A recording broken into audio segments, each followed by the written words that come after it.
The summit that should never have happened.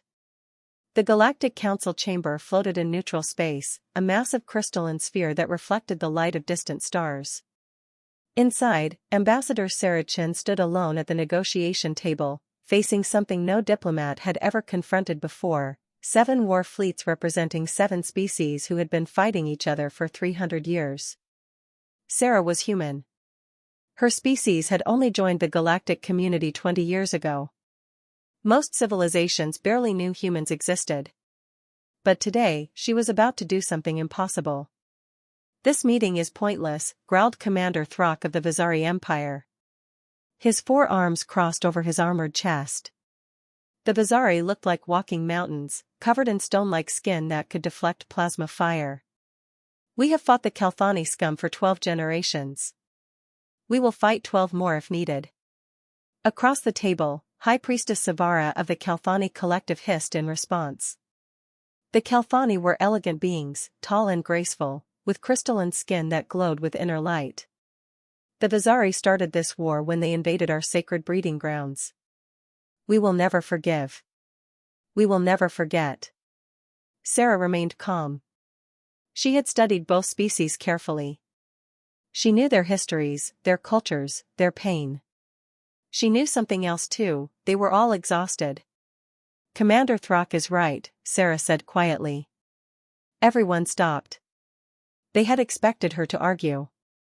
"This war will never end if we keep trying to decide who was right and who was wrong 3 centuries ago." "Then why are we here, human?" asked Ambassador Quilix of the Dranthi Federation. The Dranthi resembled enormous insects, with multiple eyes that could see in dimensions humans couldn't even imagine. "The council sent you. They said you could end this war. We accepted this meeting because we are curious. Humans are strange. You fight wars that last only years, yet you call them catastrophic. You have no natural weapons, no armor, no telepathy. What could you possibly offer us?" "The human approach." Sarah smiled. "You're right. Humans are weak compared to most species. We can't breathe methane like the Solvari.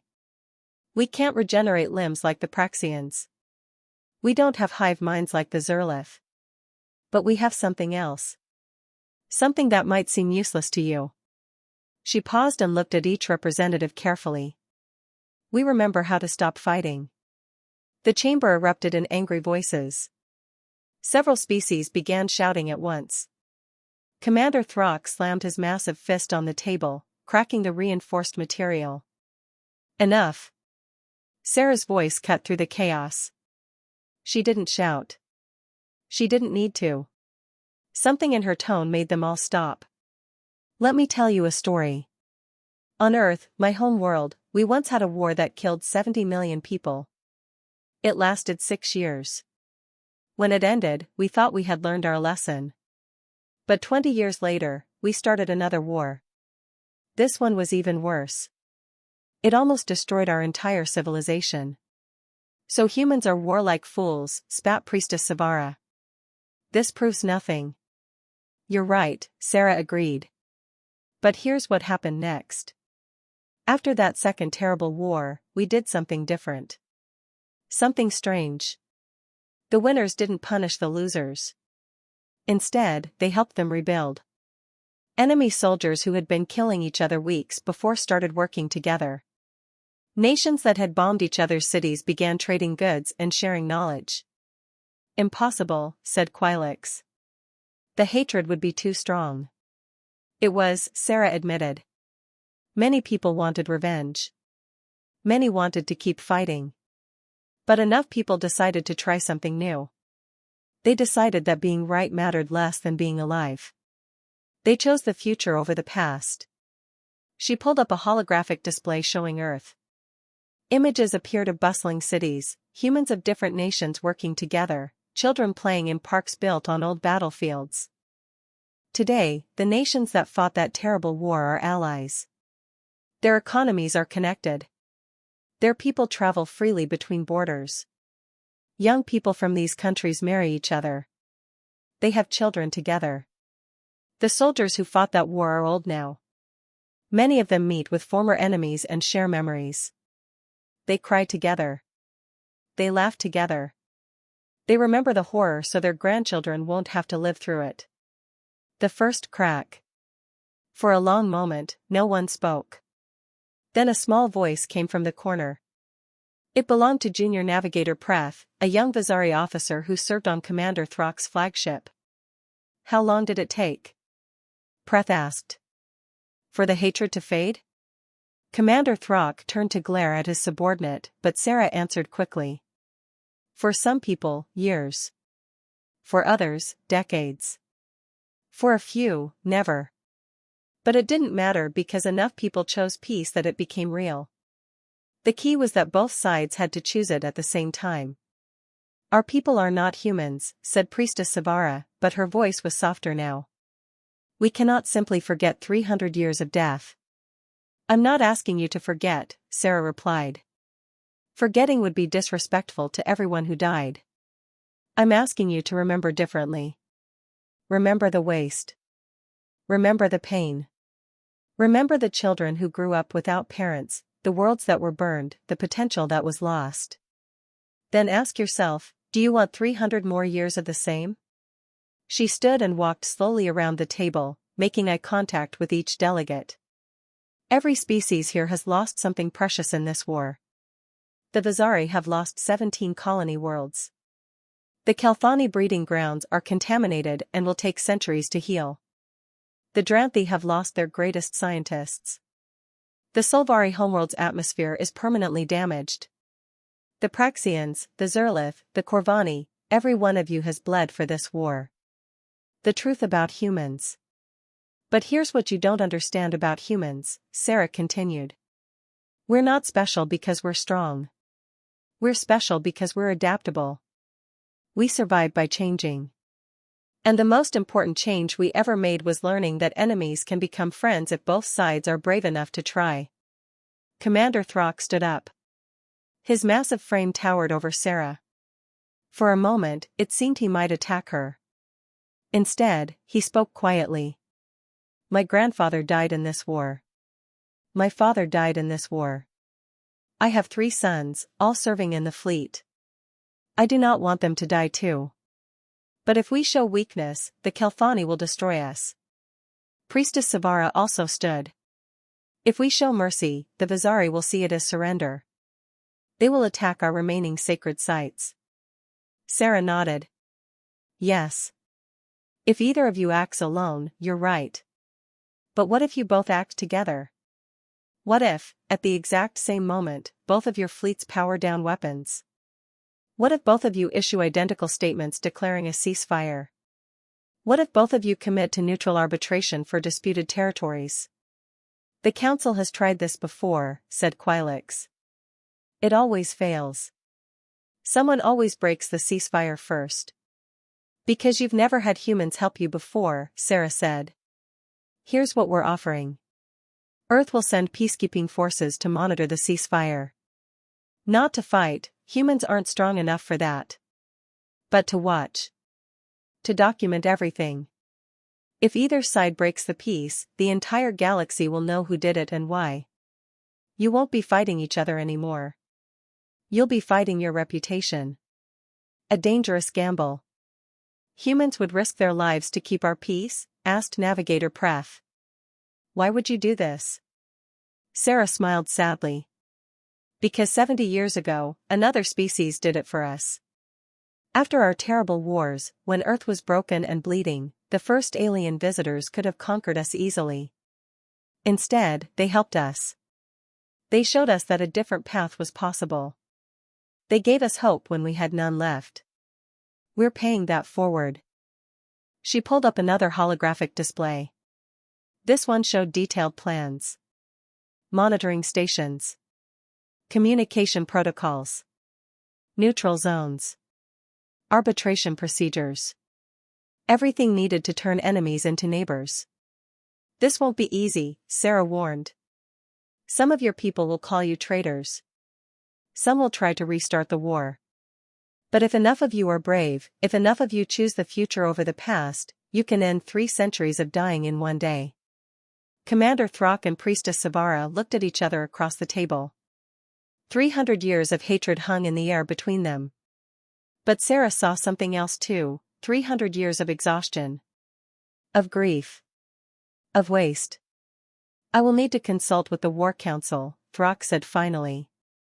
I must speak with the High Temple, Savara agreed. You have 6 hours, Sarah told them. After that, this opportunity disappears. The neutral zone expires, and we all go home. The war continues. More people die. More worlds burn. And in 300 more years, maybe someone else will sit in this room and wonder why you didn't take the chance when you had it. She gathered her materials and walked toward the exit. At the door, she turned back. One more thing, Sarah said. Every species in this room thinks you're the good guys in this war.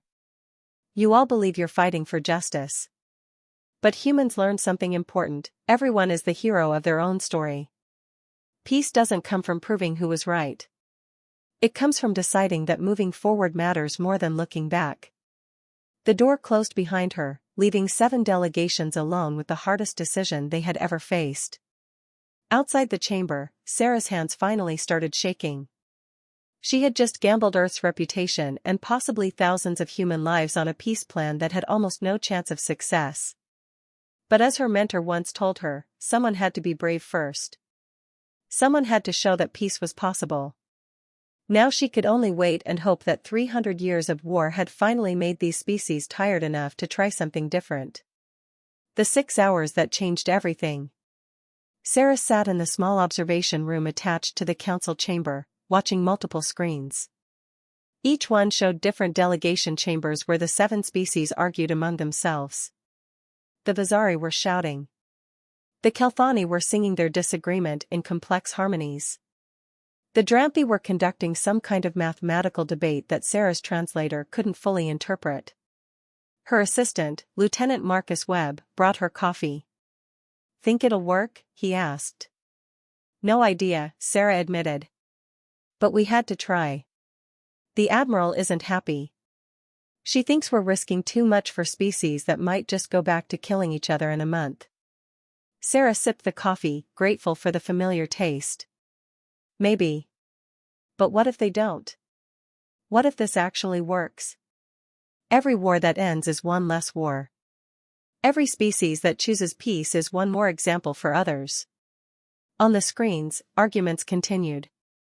Sarah had studied negotiation theory her entire career, but she knew something that most diplomats forgot: logic rarely ended wars. Numbers and treaties and territorial agreements, these things mattered, but they weren't what made peace real.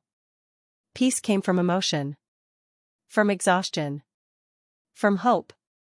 The unexpected ally. 3 hours into the waiting period, something unexpected happened. Junior Navigator Preth of the Vazari requested a private communication with Sarah. She accepted, curious. The young Vazari appeared on her screen. His stone-like face was harder to read than human expressions, but Sarah had learned to notice the small signs. The way he held his shoulders. The pitch of his voice. Ambassador Chen, Preth said formally. I need to tell you something. Something Commander Throck doesn't know. Sarah leaned forward. I'm listening. My mate is Kelthani. Sarah's eyes widened. That's... I didn't know that was possible. It's not supposed to be, Preth said quietly. We met on a neutral trading station 15 years ago. We were both young. We didn't care about the war. We just connected. We have 2 children. Hybrid children. They exist in secret on a hidden colony where others like us live. How many others? Thousands. Maybe tens of thousands across all the species involved in this war. People who fell in love with enemies. People who had children together. People who are tired of hiding. If this peace happens, Ambassador, we can finally stop living in the shadows. Our children can have real futures. Sarah felt her throat tighten. Does anyone else know about this? Some do. Most pretend not to notice. It's easier that way. But if you can make this peace work, you won't just be ending a war. You'll be reuniting families. After Preth disconnected, Sarah sat in silence. She had based her entire negotiation strategy on species-level arguments. Economics. Territory. Resources. But Preth had just reminded her of something more fundamental. Individual people, regardless of species, wanted the same things. Safety. Family. Hope. The Vazari decision. With 2 hours remaining, Commander Throck requested to speak with Sarah.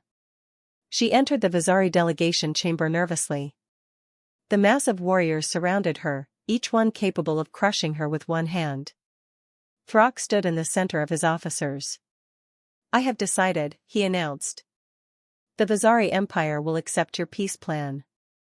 But I have conditions. Sarah waited. First, human monitors must be stationed on Vazari worlds as well as Kalthani worlds. We will not give the appearance of submitting to oversight while our enemies remain unwatched.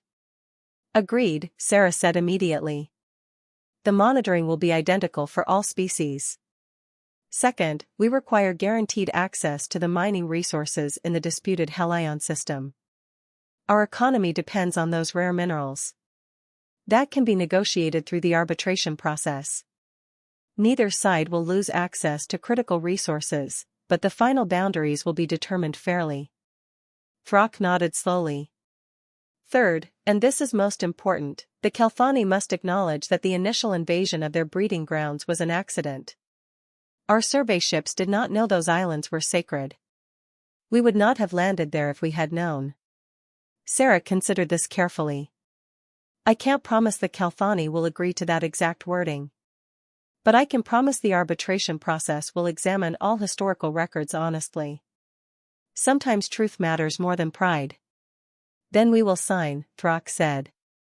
But Ambassador Chen, if this fails, if the Kalthani betray this peace, the Vazari will remember that humans vouched for them. Your species will share the consequences. Sarah nodded. Understood. The Kalthani wisdom. 1 hour remained when Priestess Savara requested a meeting. Sarah entered the Kalthani chamber and was immediately struck by its beauty. The Kalthani had transformed the sterile council room into something resembling their sacred groves, with holographic plants and flowing water sounds. Sit, Ambassador, Savara said, gesturing to a cushion. We must speak truthfully. Sarah sat, noting that several other Kalthani priestesses surrounded them. The Vazari killed my mother, Savara said quietly. She was tending the sacred pools when their ships landed. She was one of the first to die in this war. I was young. I watched it happen. Sarah said nothing. Sometimes listening was more important than speaking. For 300 years, I have carried that hatred, Savara continued. Every military decision I have influenced, every vote I have cast, every prayer I have sung has been colored by that moment. I wanted the Vazari to suffer as we have suffered. That's natural, Sarah said gently. Perhaps. But it is also exhausting. Savara's crystalline skin flickered with different colors, emotions that Sarah's translator indicated meant sorrow and weariness. Last month, I met a young Kalthani scientist. She has developed new treatments for the radiation poisoning that affects our children from contaminated breeding grounds. Do you know what she told me? Sarah shook her head. She said that she doesn't remember why we're fighting. She was born 200 years into this war. She knows the facts, the history, but she doesn't feel the hatred. She just wants to help sick children. And she asked me, Priestess, how many more children must die before we stop? Savara stood and walked to the holographic window showing stars beyond. I realized I could not answer her. The truth is, Ambassador Chen, we could fight for 3,000 more years and it would not bring back my mother. It would not heal our worlds. It would only create more grieving daughters like I once was. So you'll accept the peace? Sarah asked hopefully. Yes. But not because I trust the Vazari. I do not. I accept it because I trust that young scientist. I trust the children who will benefit from peace more than they would benefit from revenge. I trust the future more than the past. The final hour. The 7 delegations reconvened in the main council chamber with minutes to spare. Sarah stood at the center, her heart pounding. Every species leader looked exhausted. Good, she thought. Exhaustion led to honesty. We have all made our decisions, Commander Throck announced. The Vazari Empire will accept the peace terms. One by one, each species declared the same. The Kelthani. The Dranthi. The Sulvari. The Praxians. The Zerlith. The Corvani. All 7 species that had been killing each other for 3 centuries were agreeing to try something different. But Sarah knew the hardest part was just beginning. There's one more thing, she said. Before we sign anything, I need each of you to understand what you're really committing to. This isn't just a treaty. It's a choice to see your enemies differently.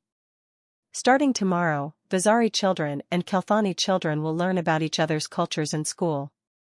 Your trading ships will dock at each other's stations. Your scientists will collaborate. Your artists will share their work. Some of your people will become friends. Some might fall in love. Some might have children together. She looked at Navigator Preth, who stood quietly behind Commander Throck. This peace will change your civilizations fundamentally. Some of your people will hate it. They'll call you traitors. They'll try to restart the war. You'll need to be strong enough to stop them. Strong enough to protect the peace even from your own citizens. Can you do that? Silence filled the chamber. Then Priestess Savara began to sing. It was a Kelthani funeral song, slow and haunting. One by one, the other Kelthani joined her. The song spoke of loss and grief, but also of release. Of letting go. When the song ended, Commander Throck spoke in his people's tradition, a warrior's oath. We will guard this peace as we once guarded our worlds. With our lives if necessary. The other species added their own cultural commitments. The Dranthi performed a mathematical proof demonstrating their logical commitment. The Sulvari released symbolic chemical compounds that represented binding promises in their biochemistry-based culture. The human truth. As each species prepared to sign the historic peace accord, Ambassador Quilix of the Dranthi approached Sarah privately. I must ask you something, Ambassador Chen, Quilix said. You told us that another species helped humanity after your wars. That they showed you a path to peace. This was a beautiful story. But our intelligence services have researched human history thoroughly. No alien species visited Earth during your post-war period. You achieved peace on your own. Sarah met Quilix's multidimensional gaze steadily. You're right. I lied about that part. Why? Because you needed to believe that peace was possible. You needed to see an example of enemies becoming friends. And sometimes the most effective truth is wrapped in a useful fiction. We did have help after our wars, from each other. Former enemies helped us rebuild. Former soldiers became friends. That part was completely true. I just changed who provided the help to make the story more relevant to you. Quilix's antennae twitched in what Sarah had learned was Dranthi amusement. You manipulated us. Yes, Sarah admitted. I used every psychological trick I know. I told stories designed to trigger emotional responses. I created artificial deadlines to force decisions. I played on your exhaustion and hope. That's what human diplomats do. We understand that ending wars isn't about logic or fairness. It's about making people feel like peace is possible. This is why humans are dangerous, Quilix observed. Not because you are strong, but because you understand how to change minds. Maybe, Sarah said. But would you prefer 300 more years of war? No, Quilix admitted. We would not. The signing. The peace accord was signed in a ceremony that lasted 6 hours. Each species performed their cultural traditions. Treaties were exchanged in 17 different formats to satisfy various legal requirements. Human peacekeeping forces received their orders and prepared for deployment. Sarah watched it all with mixed emotions. She felt triumph that the impossible had happened. She felt relief that maybe, just maybe, this would work. But she also felt the weight of responsibility. Thousands of human personnel would now be scattered across multiple war-torn star systems, monitoring a peace that might collapse at any moment. After the ceremony, as delegations prepared to depart, Navigator Preth approached Sarah one final time. "Thank you," he said simply. "My children can come home now." Sarah smiled. That's what this was all for. 6 months later. Sarah stood on the observation deck of the human monitoring station above the disputed Helion system. Below, Bazari and Kalthani mining crews worked side by side, extracting the rare minerals both species needed. It wasn't perfect. There were still incidents. Still arguments. Still deep distrust. But no one was dying. Lieutenant Webb joined her at the window. "The Council wants you for another negotiation. The Prethik and the Sulmorian Collective have been fighting for 800 years. They think you might be able to help." Sarah sighed. 800 years. That's going to be even harder. You pulled off 300. Why not 8? Because eventually I'm going to fail, Sarah said quietly. Eventually I'll walk into a negotiation and everyone will keep fighting. People will die because I couldn't find the right words. That's the truth about being a diplomat. You don't remember your successes. You remember your failures. But you'll try anyway? Of course, Sarah said. Because someone has to be brave first. Someone has to show that peace is possible. That's what humans do. We're not the strongest species. We're not the smartest. But we remember how enemies can become friends. And sometimes, that's the most dangerous weapon in the galaxy. She turned from the window and headed back to work. There were reports to file, incidents to mediate, and somewhere in the galaxy, 800 years of hatred waiting for someone brave enough to try stopping it. Sarah Chen wasn't special. She was just a human diplomat who understood one crucial truth: words could end wars that weapons never could. And in a galaxy full of violence, that made humanity's greatest weapon not their ships or their technology, but their stubborn belief that even the longest wars could end. The peace held. And slowly, impossibly, enemies began to become neighbors. Then colleagues. Then friends. And somewhere on a hidden colony, Bazari and Kalthani children played together, not knowing or caring that their species had once tried to destroy each other. They were too busy building the future that their parents' generation had finally chosen over the past. That, Sarah thought, was worth all the risk. That was worth everything.